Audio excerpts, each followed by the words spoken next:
Jay Mandel, and we're going to be talking about how to insert values into your marketing. Personal values, company values, whatever values you like. We're going to be talking about his book as well. Brand Strategy in 3 Steps, a purpose-driven approach to branding. Before we get into the conversation, Jay, where can people find you? People can find me on LinkedIn. I'm on LinkedIn all the time. So if you message me on LinkedIn, I sometimes tell my students, send me a LinkedIn message before you send me a message to the school email. And you can find me at jaymandel.com, and I'm on all socials as well. Fantastic. And congratulations on the book. Thank you so much, and thanks for having me. I've joined you as a published Kogan Page author. So yes, it's a big honor. You've got one as well, have you? I got one too. I got my book. So tell us, what was the inspiration behind the book? Well, the inspiration behind the book was that I talked to a person 3-4 years ago that I respected a lot. His name is Mark Weiner, and he had written a book with Kogan Page, and he told me that he thought that I could write a book too. And I really didn't believe that I could. And then I realized that I had a lot to say. And then I called the editor and had a conversation with her. And she said, "You have 5 books inside of you. Why didn't you pick one?" And I'm like, okay. And I was really humbled to be given the honor to have a topic like this, brand strategy in 3 steps. So really inspiration, in addition to my friend Mark Weiner, and the words of encouragement from Kogan Page, I've been teaching this topic 5 years in universities. Because you've worked at Mastercard and IBM, big corporate organizations. Yes. So for the first 20 years of my career, I experienced brand strategy in 3 steps. I just didn't know it. and then I started teaching the topic. And for the last 5 years, I've been teaching the topic. And I realized that I have a methodology here, and that's what this book is. And it's just been the methodology that's been refined from my corporate experience, my entrepreneurial experience, my teaching experience, my coaching experience. So, explain to us what value-based marketing or values as an individual. Explain to us that. Yeah. So I worked in corporate America for all these years, and I was laid off. And when I was laid off, I did some soul searching. It was right before my 40th birthday. Okay. And it was the first time I was ever laid off. I felt like I was immune, but I really wasn't. No one is immune. And when I defined my core values at a workshop at Columbia University, I defined those values to be candor, curiosity, and collaboration. And I realized at that time that those 3 values were not apparent to me in my corporate setting. They weren't apparent to me in a lot of aspects of my personal life. And I decided to make very significant changes to how I showed up in the world.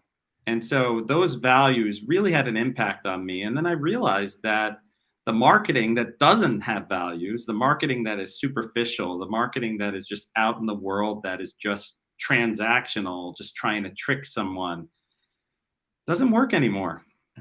And so basically that's the impetus. I really realized that something better has to go on if you want to earn the trust and respect of people that are going to buy something from you.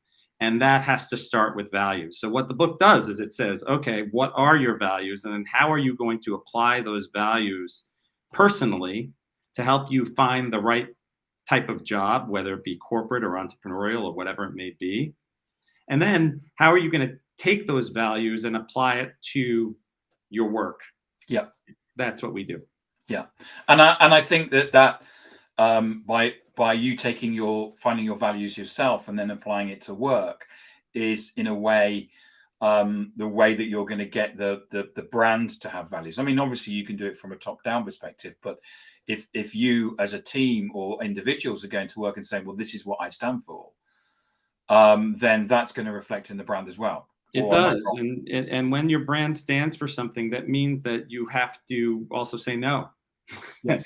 Someone once told me that no is the most powerful word in the English language. And if your brand is just saying yes, yes, yes, yes, yes, and doing whatever it may be, oh, this product will make us some money, let's just put it out in the world, it's not going to work. So when you know what your values are, you know what to say yes to, and you know what to say no to, and it's very clear.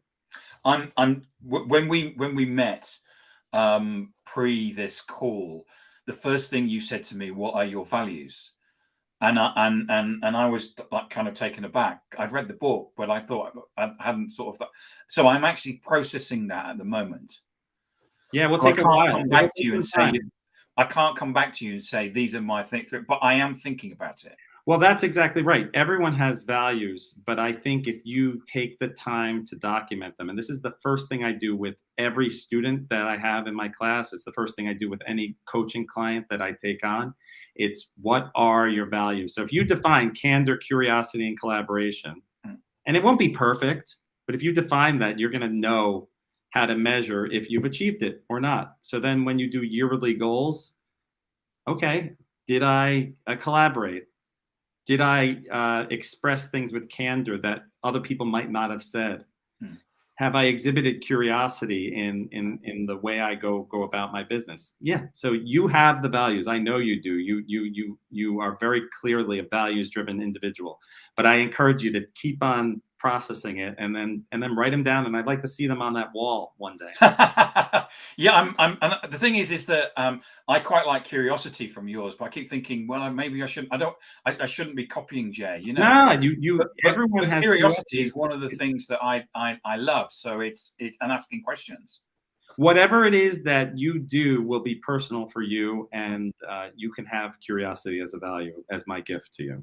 It's not my gift to you. It's the gift to the world. Thank you. I'm still processing it. So, one of the things, the thing about the book, one of the many things I love about the book, Jay, is the fact that you work through and enabling people to come up with those values as they actually read it. You talk about the first 5 chapters about personal values. Yeah. And you actually have a structured exercise in there about that, don't you? It's very similar to the exercise that I did at Columbia University. After I did that work at Columbia University, one of the first people that gave me a break in business is a man named Brian Solis, who is an analyst, and he's very active on social media.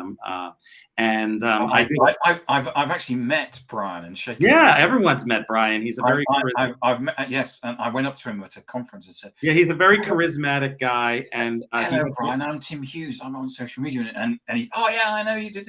He's a lovely guy. He's a lovely guy, and he wrote a book a couple years ago where I don't know what happened here. Oh, decline. Sorry. He wrote a book, and in his book, he had values as a very central part of it. So that also helped me in my process of sort of defining how to do values. But another thing that helped me in my process of doing values is the OG Seth Godin. So it's more than just defining what those values are. What Seth Godin does is this thing called the simple marketing promise. And he says, my product is for people who believe. I'll focus on people who want. And I promise that engaging with what I make will help you get. So when you do that simple marketing promise and you tag that onto your values, it starts to give it intention. So we have identity as the first thing that we do.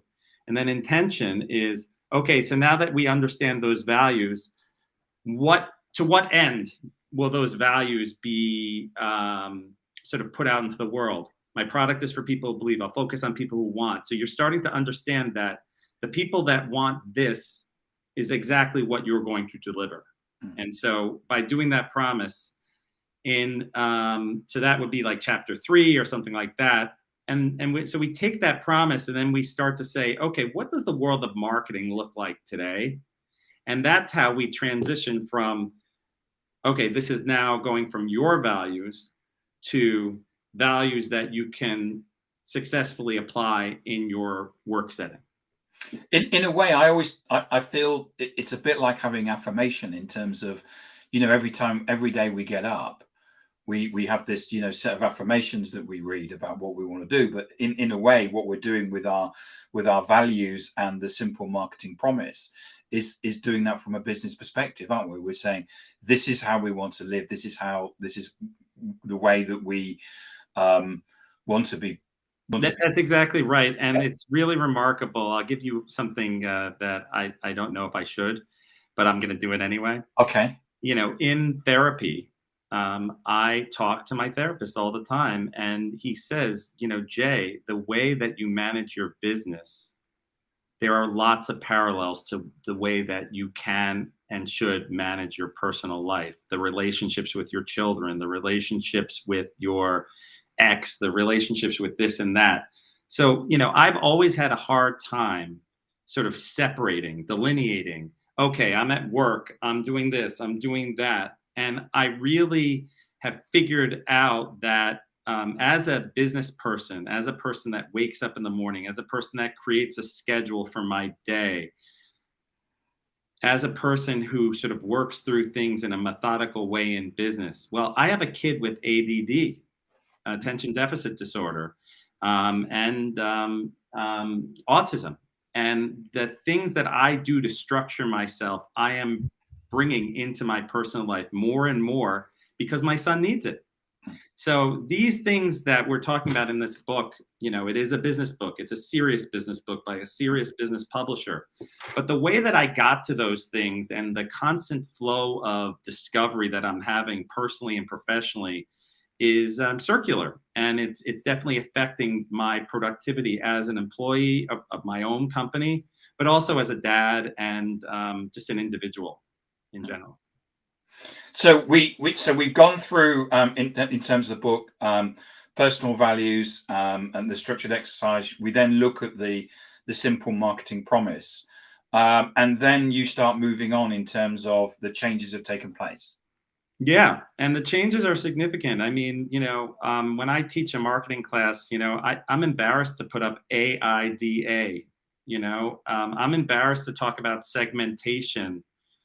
In the way that people talk about segmentation. That one time in a class that I was teaching, I was saying, so who are you talking to? Is it a he or a she? And the person said, no, it's neither. And I realized at that moment that there's a lot more to segmentation than I am targeting you. You are my target audience. There's jobs to be done, which is a whole different way to segment people, which is more about what is the thing that you're selling going to do for people. And so when you think about segmentation, you cannot think in that linear sort of closed, boxed in approach anymore. You have to start to think of who is this person? What does this person need from you? How are you going to participate? And so the other thing you need to think about is just the sort of the way to do omni-channel digital marketing in a sophisticated way that allows all the things that you put into the world to just be harmonious with each other. Because you don't know when and how people are going to engage with you, but you do know this, that when they do engage with you, you need to say the right thing at the right time. So increasingly, what I'm saying is that in a world where there are lots of triggers, and there are lots of prompts. Prompts are becoming incredibly important in marketing. ChatGPT is here and it's here to stay. And I'm getting really good at working ChatGPT, but it's not going to be based on, hey, can you write a paragraph about why marketing is great? No, if you write a paragraph about how a person in New York who is suffering with mental illness and experiencing anxiety, what are the troubles that person has in a day, and how could this very specific product help to address that? Then you could start to tell a story. So that was chapter 6, sort of describing the state of marketing. And then we start to get into what strategy. And believe me, Tim, I know you've probably experienced this, but when I was in college and when I teach college classes, people still don't understand the difference between tactics and strategy. No, they don't. And people will even go out there and say, hey, I'm doing a marketing strategy. We're going to do Facebook ads. I'm like, that's not a strategy. That's not a strategy. That's a tactic. Tactic, yeah. So what are you going to say on the ads? I don't know. I mean, that was one of those cartoons that I use all the time from the Marketoonist. You know, at the end of the day, the story that you tell has to come from your values. Mm. So later in the chapter, when you start to look at chapters 7, 8, 9, we're Yeah. getting into all these little tips and tricks and techniques that we use for strategy. Some are things that you've seen before, and you know you will see again. But there are others like the nesting doll strategy, which I've used, and it really helps you to narrow down what's in it for you as a brand and what's in it for the customer. And by solving what's in it for the customer, you're solving what's in it for you as the brand. And that's something that came from Julian Cole. And Julian Cole is a strategist who's online. And I spend a lot of time just watching his stuff. And I'm like, this makes a lot of sense. And so what happens when you start to reflect the things I'm talking about, like simple marketing promise or nesting doll strategy, they tend to harmoniously answer questions that you had in this organic, natural way. They may solve like 3 or 4 things together, but as you do these exercises, you're going to see them in different ways, and that will really help you to unravel what your marketing can and should be. So when people talk a lot at the moment in marketing about creating movements and things like that, is this something is about understanding your values and having the simple marketing promise? Is that something that will enable us ultimately to create a movement? Yeah, I mean, in my book, my little Easter egg is that I created this movement right before your eyes. My book is my movement. So the question for you is, what is your movement? I think your movement definitely has to do with social selling. And I have a movement, Jay. Yes, tell us about your movement. I have a movement. But this is about you. So I know it's about me, but at the end of the day, anyone who you encounter, like, if you know your values and you know what you're trying to achieve, then it starts to materialize. People start to believe you. When I didn't have a movement, I couldn't sell myself as a marketer. It was really remarkable. When I needed the money the most, I would be like, oh, this project is coming through and I'm doing all the right things, but I just didn't have the movement. Now I have a methodology. I have a process. I have steps. My movement is not about doing the work for you. The movement is about empowering you as an individual to do the work for yourself so that you and your company could start to realize the benefits. You can't outsource marketing. So that's what the movement is about. And your movement could be something about, like, I love baseball. I want to go to every baseball game. It could be something personal. It could be something professional. It could be the intersection of those things. And that's what my process really helps people to figure out. We had a conversation when we did the preparation call about air conditioners. We did. And so why don't you tell the air conditioning story? Because it's a great story because differential and the way that the market is changing. Well, exactly. That's exactly right. So I just moved into a new apartment and I actually had to shut off my air conditioning. I might start sweating now because it was so loud and I didn't want to interrupt the flow. But I looked and I live in the New York City metropolitan area. And in the New York City metropolitan area, we have in-wall unit air conditioners. And I went on Amazon and happy Prime Day, by the way, Tim. I hope thank you. Happy Prime Day to you as well. Yes. I went on Amazon.com and I started looking at these air conditioners and they're like hideous. It's like, what happened? Why am I buying an air conditioner that is somewhat reasonable, but it doesn't even have electrical things? It's like little things that go back like from 1980. Because you run things off Alexa, don't you? Yeah, I run things off Alexa. Why would I buy an air conditioner that doesn't run things off of Alexa? And so I had a certain price range, but I'm like, nothing is doing it. Everything is ugly. Everything seems loud. Everything seems bad. And then what happens after I start to see these crappy air conditioners on Walmart and all the different sites that I see, I was interrupted by an ad for a person who went on Kickstarter and reinvented what an air conditioner can and should be. That's what I'm talking about here. At the end of the day, there was a seed planted in my mind on Amazon or wherever I was looking, saying, I need a better air conditioner. I don't want a crappy, ugly air conditioner in my apartment. I want something more suitable. And then somehow, some way, through all the technology that was that's put out in the world, I planted a seed that says, I want a better air conditioner. Then all of a sudden in my Google searches, I'm seeing, I think it was called June. That's the name of the air conditioner. And it was just this beautiful air conditioner that's easy to install, unlike other air conditioners. It's efficient, and it connects with all my devices. That is what we're talking about. Someone started that movement and said, I am not happy with it. And then the people that are experiencing the moment that I felt, where I'm like, I'm not happy with what's out there, that was the marriage of me and that movement. Jay, thank you so much for coming on and sharing your story. And also for Jay's book is Brand Strategy in 3 Steps, a purpose-driven approach to branding.